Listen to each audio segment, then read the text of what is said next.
हरे कृष्णा। तो अभी हम भगवद गीता के 15वें अध्याय के अंतर्गत श्लोक संख्या 5 पर विचार करेंगे। निर्माण मोहा जित संग दोषा अध्यात्म नित्या विनिवृत कामा द्वंद्वैर्विमुक्ता सुख दुख संगैर गच्छन्त्य मूढ़ा पदम अव्ययम तत्। तो यहाँ पर भगवान कह रहे हैं कि गच्छन्त्य मूढ़ा, जो अमूढ़ है अर्थात जो मूढ़ नहीं है, वे अविनाशी पद में जाते हैं। उस अविनाशी पद में वे लोग ही जाते हैं जो मूढ़ नहीं हैं। और कैसे हैं? निर्माण मोहा, जिनका मोह नष्ट हो गया है, मान और मोह नष्ट हो गया है। जित संग दोषा, और जिनका जो संग दोष है वो पराजित हो गया है। अध्यात्म नित्या, और जिनमें अध्यात्म हमेशा रहता है। विनिवृत्त कामा, और जिनकी भौतिक कामनाएं समाप्त हो गई हैं। द्वंद्व विमुक्ता सुख दुख संगैर, और सुख दुख नाम का जो द्वंद्व है उससे वो पूरी तरह से छूटे हुए हैं। तो ऐसे अमूढ़ लोग, ऐसे बुद्धिमान लोग उस अविनाशी पद में जाते हैं। अब हम सुनेंगे प्रभुपाद तात्पर्य में क्या लिखते हैं। श्रील प्रभुपाद की जय। यहाँ पर शरणागति का अत्यंत सुंदर वर्णन हुआ है। इसके लिए जिस प्रथम योग्यता की आवश्यकता है वह है मिथ्या अहंकार से मोहित ना होना। चूँकि बद्ध जीव अपने को प्रकृति का स्वामी मानकर गर्वित रहता है, अतएव उसके लिए भगवान की शरण में जाना कठिन होता है। उसे वास्तविक ज्ञान के अनुशीलन द्वारा ये जानना चाहिए कि वो प्रकृति का स्वामी नहीं है, उसका स्वामी तो परमेश्वर है। जब व्यक्ति अहंकार से उत्पन्न मोह से मुक्त हो जाता है तभी शरणागति की प्रक्रिया प्रारंभ हो सकती है।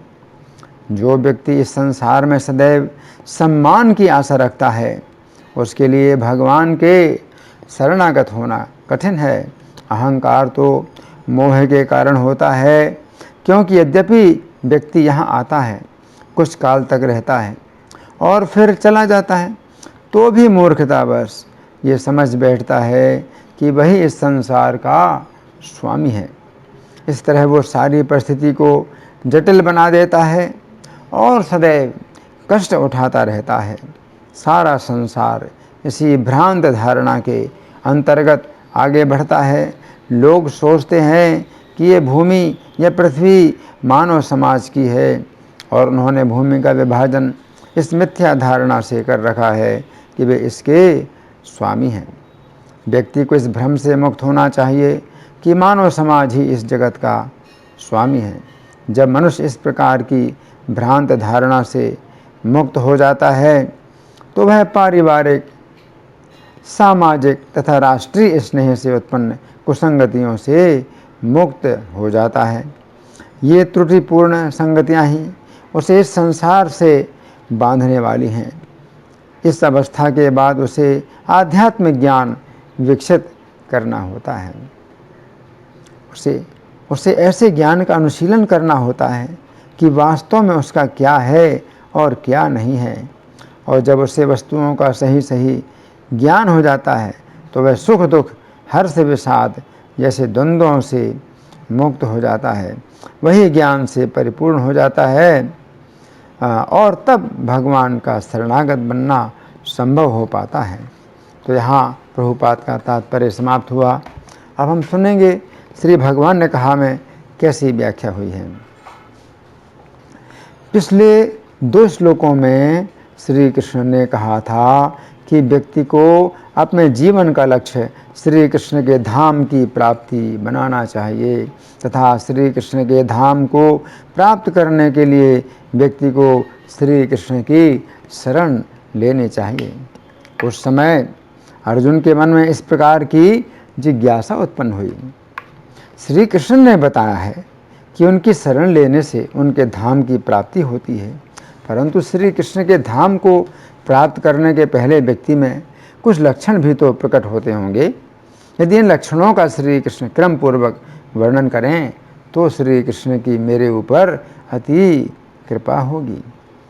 अंतर्यामी होने के कारण श्री कृष्ण अर्जुन के मन की जिज्ञासा को समझ गए, अतः उन्होंने इस श्लोक में उन 5 लक्षणों का क्रम पूर्वक वर्णन किया है, जो लक्षण उन लोगों के अंदर प्रकट होते हैं जो श्री कृष्ण के धाम में जाते हैं। इस श्लोक में श्री कृष्ण की 6 अत्यंत महत्वपूर्ण शिक्षाएं हैं, जिनकी हम क्रम पूर्वक चर्चा करेंगे।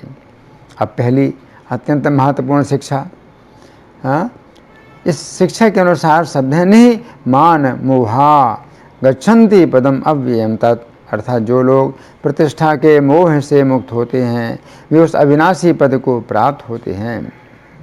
तो यहाँ पर श्री कृष्ण कह रहे हैं कि उनके धाम में जो लोग जाते हैं उनके अंदर पहला लक्षण ये होता है कि वे मान के मोह से मुक्त होते हैं।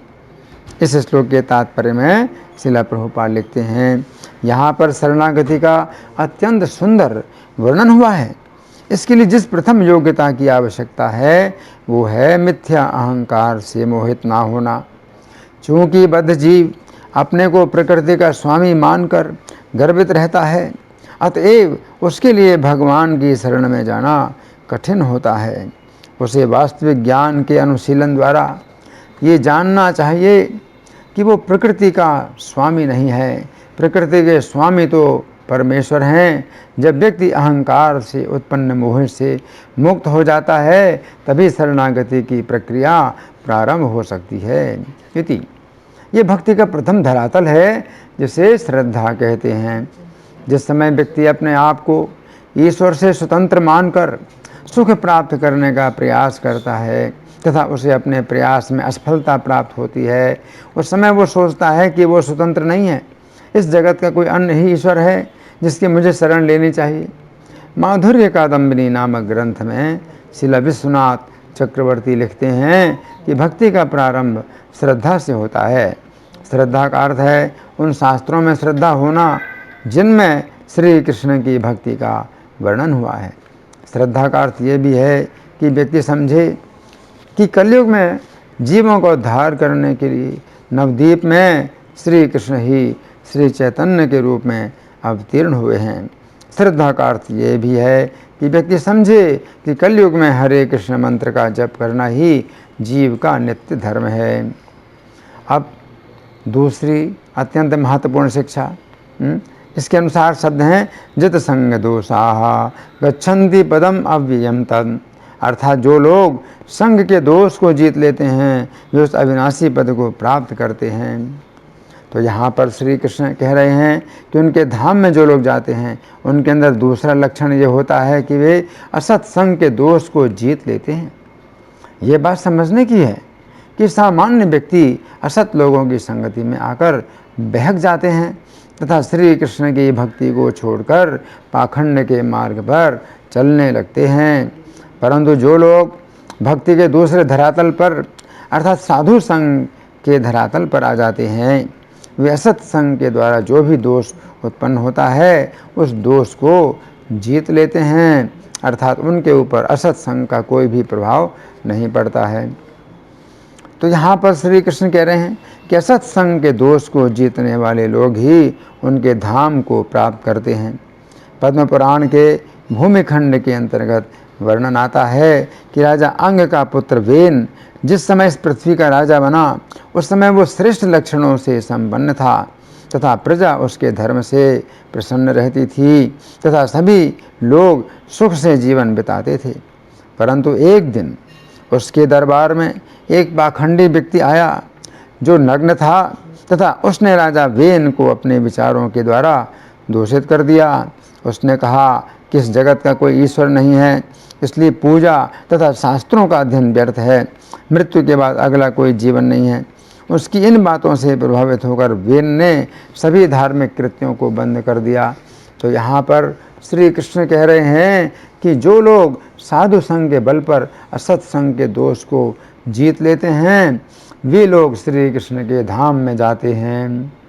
अब तीसरी अत्यंत महत्वपूर्ण शिक्षा, उसके अनुसार शब्द हैं अध्यात्म नित्याः गच्छन्ति पदम अव्ययम तन्, अर्थात जो लोग अध्यात्म में नित्य स्थित रहते हैं वे उस अविनाशी पद को प्राप्त करते हैं। तो यहाँ पर श्री कृष्ण कह रहे हैं कि उनके धाम में जो लोग जाते हैं उनके अंदर तीसरा लक्षण ये होता है कि वे अध्यात्म में नित्य स्थित रहते हैं। इस श्लोक के तात्पर्य में श्रील प्रभुपाद लिखते हैं, इस अवस्था के बाद व्यक्ति को आध्यात्मिक ज्ञान विकसित करना होता है। उसे ऐसे ज्ञान का अनुशीलन करना होता है कि वास्तव में उसका क्या है और क्या नहीं है। इति ये बात समझने की है कि साधु संग के बाद भक्ति का तीसरा धरातल भजन क्रिया है। इस धरातल में व्यक्ति भक्ति के नियमों का दृढ़ता से पालन करता है। इस धरातल पर व्यक्ति इस प्रकार विचार करता है, आज से मैं हरे कृष्ण मंत्र का निर्धारित संख्या में जप करूँगा, मैं मंदिर में स्थित अर्चा विग्रहों का दर्शन नियमित रूप से करूँगा, मैं अपने अधिकारी भक्तों की आज्ञा से भक्ति के सभी कार्य करूँगा, मैं श्री कृष्ण के अतिरिक्त अन्य विषयों की चर्चा नहीं करूँगा, जो लोग व्यर्थ की चर्चा करते हैं उनकी संगति का मैं पूरी तरह त्याग कर दूँगा। इति तो यहाँ पर श्री कृष्ण अध्यात्म में नित्य स्थित होने की बात कर रहे हैं। नित्य शब्द का यहाँ पर अर्थ है प्रतिदिन। तो अध्यात्म में नित्य स्थित होने का अर्थ हुआ प्रतिदिन भागवत तथा गीता की कक्षाओं में उपस्थित होना। श्रील प्रभुपाद ने अपने शिष्य परीक्षित से एक बार कहा था कि यदि व्यक्ति प्रातः के समय भागवत की कक्षा में तथा सायं के समय गीता की कक्षा में उपस्थित होता है तो वो अपने हृदय में श्री कृष्ण को प्रसन्न कर लेता है तथा उसे श्री कृष्ण हृदय के अंदर से ही आदेश देने लगते हैं। श्रील प्रभुपाद ने 9 सितंबर 1974 के दिवस पर गोपीजन वल्लभ को पत्र में लिखा था, मेरे सभी शिष्यों का ये कर्तव्य है, चाहे वे बड़े हों या छोटे हों, सभी को प्रतिदिन प्रातः के समय भागवत की कक्षा में तथा सायं के समय गीता की कक्षा में उपस्थित होना चाहिए। प्रातः तथा सायं के समय अन्य कोई भी कार्य नहीं होना चाहिए। शुद्धिकरण की विधि यह है कि प्रतिदिन गीता तथा भागवत का श्रवण किया जाए। इति तो यहाँ पर श्री कृष्ण कह रहे हैं कि जो लोग अध्यात्म में नित्य स्थित रहते हैं अर्थात भक्ति के तीसरे धरातल भजन क्रिया पर आ जाते हैं, वे लोग श्री कृष्ण के धाम में जाते हैं। अब चौथी अत्यंत महत्वपूर्ण शिक्षा। इस श्लोक की चौथी शिक्षा के अनुसार शब्द हैं विनिवृत्त कामाः गच्छन्ति पदम अव्ययम तन्, अर्थात जो लोग काम वासना से निवृत्त हो चुके हैं वे उस अविनाशी पद को प्राप्त करते हैं।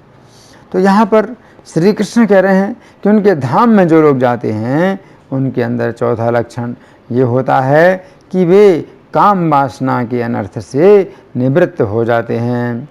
माधुर्य कादम्बिनी नामक ग्रंथ में श्रील विश्वनाथ चक्रवर्ती लिखते हैं कि भजन क्रिया के बाद अनर्थ निवृत्ति का धरातल आता है, जिसमें व्यक्ति की वे अनावश्यक आदतें दूर हो जाती हैं जो भक्ति के मार्ग में बाधा उत्पन्न करती हैं। भागवत 1:2-18 में कहा गया है कि प्रतिदिन गीता तथा भागवत की कक्षाओं में उपस्थित होने से व्यक्ति के काम वासना रूपी अनर्थ दूर होते हैं। भागवत 1:2-17 में कहा गया है कि जिस समय श्री कृष्ण देखते हैं कि उनका भक्त उनकी कथाओं को सुनने में लगा हुआ है, उस समय वे अत्यंत मित्रता पूर्वक उस भक्त के हृदय में स्थित होकर भौतिक भोगों की इच्छा को हटाते हैं। श्री कृष्ण उसके हृदय की धुलाई कर देते हैं। उक्त श्लोक के तात्पर्य में श्रील प्रभुपाद लिखते हैं, भक्ति के लिए भगवत धाम वापस जाने के मार्ग में कामनी तथा कंचन मुख्य बाधाएं हैं। भक्ति पथ के अनेक दिग्गज इन प्रलोभनों के शिकार हो जाते हैं और इस प्रकार मुक्ति पथ से लौट आते हैं, किंतु जब स्वयं भगवान सहायता करते हैं तो भगवत कृपा से सारी प्रक्रिया सुगम बन जाती है। यदि कोई भगवान के यश का श्रवण करने में जुट जाता है तो धीरे धीरे उससे अपनी असली स्थिति की अनुभूति हो जाती है। इति अब पांचवी अत्यंत महत्वपूर्ण शिक्षा। श्लोक की 5वीं शिक्षा के अनुसार शब्द हैं द्वंद्व है, विमुक्ता सुख दुख संग है, गच्छन्ति पदम अव्ययम तन। अर्थात जो लोग सुख दुख नामक द्वंद्वों से विमुक्त हो जाते हैं वे उस अविनाशी पद को प्राप्त करते हैं। तो यहाँ पर श्री कृष्ण कह रहे हैं कि उनके धाम में जो लोग जाते हैं उनके अंदर 5वां लक्षण ये होता है कि वे सुख दुख नामक द्वंद्वों से विमुक्त हो जाते हैं।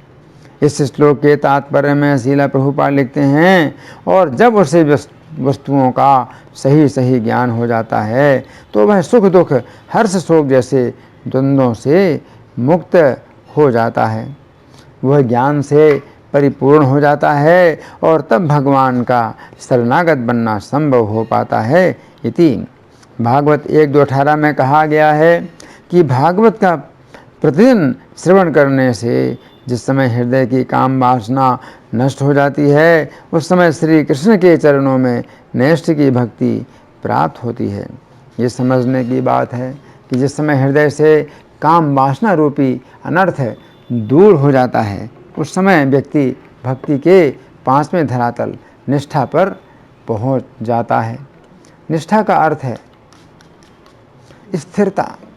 उक्त श्लोक के तात्पर्य में श्रील प्रभुपाद लिखते हैं, भक्तों की ऐसी निष्कलुष संगति से दिव्य ज्ञान अवश्य में बड़ी आसानी से प्राप्त होगा जिससे व्यक्ति भगवान की भक्तिमय सेवा में स्थिर हो जाता है। इति माधुर्य कादम्बिनी नामक ग्रंथ में श्रील विश्वनाथ चक्रवर्ती लिखते हैं, निष्ठा के धरातल पर व्यक्ति श्रवण तथा कीर्तन के समय निद्रा की बाधा से मुक्त रहता है।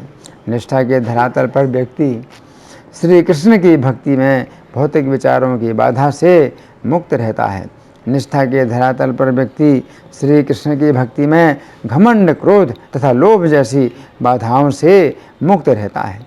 निष्ठा के धरातल पर व्यक्ति श्री कृष्ण की अपने शरीर, मन तथा वाणी के द्वारा सेवा करते हुए विचलित नहीं होता है। निष्ठा के धरातल पर व्यक्ति भक्ति में उन्नत भक्तों का सम्मान करता है, उनके साथ विनम्रता का व्यवहार करता है, अपने समान भक्तों के साथ वह मित्रता का व्यवहार करता है, अपने से नीचे धरातल के भक्तों के प्रति वो दया का व्यवहार करता है। अब 6वीं अत्यंत महत्वपूर्ण शिक्षा, इस श्लोक की 6वीं शिक्षा के अनुसार शब्द हैं अमूढ़ाः गच्छन्ति पदम अव्ययम तन्।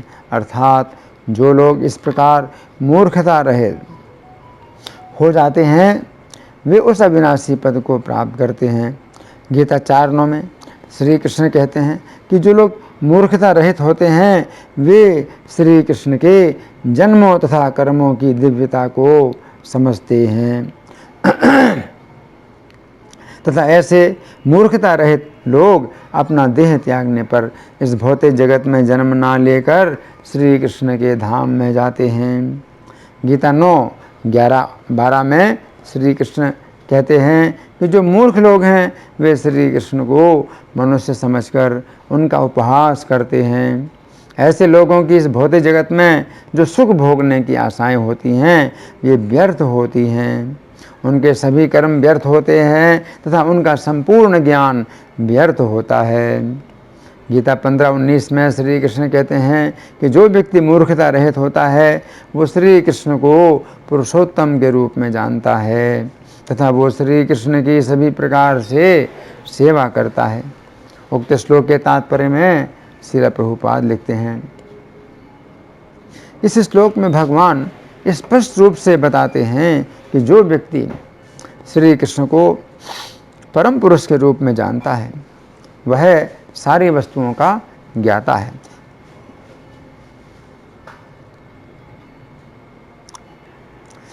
अपूर्ण ज्ञाता परम सत्य के विषय में केवल चिंतन करता जाता है, जबकि पूर्ण ज्ञाता समय को बर्बाद किए बिना सीधे कृष्ण भावनामृत में लग जाता है, अर्थात भगवान की भक्ति करने लगता है। ये बात समझने की है कि जो व्यक्ति मूर्खता रहित होता है वो श्री कृष्ण की ही सेवा को अपना असली लाभ समझता है, परंतु जो लोग मूर्ख होते हैं वे इस भौतिक संसार में धन, विद्या, सुंदरता आदि की ही कामना करते हैं। तो यहाँ पर श्री कृष्ण कह रहे हैं कि जो लोग मूर्खता रहित होते हैं वही उनके धाम में जाते हैं, अन्यथा जो लोग इस भौतिक संसार में रहना चाहते हैं वे सभी मूर्ख हैं। इस श्लोक के बंगाली पद्यानुवाद में श्रील प्रभुपाद लिखते हैं, निरभिमान निर्मोह संग दोषे मुक्त, नित्यानित्य बुद्धि जार कामना निवृत्त, सुख दुख द्वंद मुक्त जड़ मूढ़ नय, विधिज्ञ पुरुष पाए से पद अव्यय। यहाँ पर श्री कृष्ण अर्जुन से कह रहे हैं, विधिज्ञ पुरुष पाए से पद अव्यय, अर्थात हे अर्जुन, जो लोग शरणागति की विधि जानते हैं वे लोग मेरे अविनाशी धाम को प्राप्त करते हैं, अतः तुम मेरी शरण लो। धन्यवाद। हरे कृष्णा।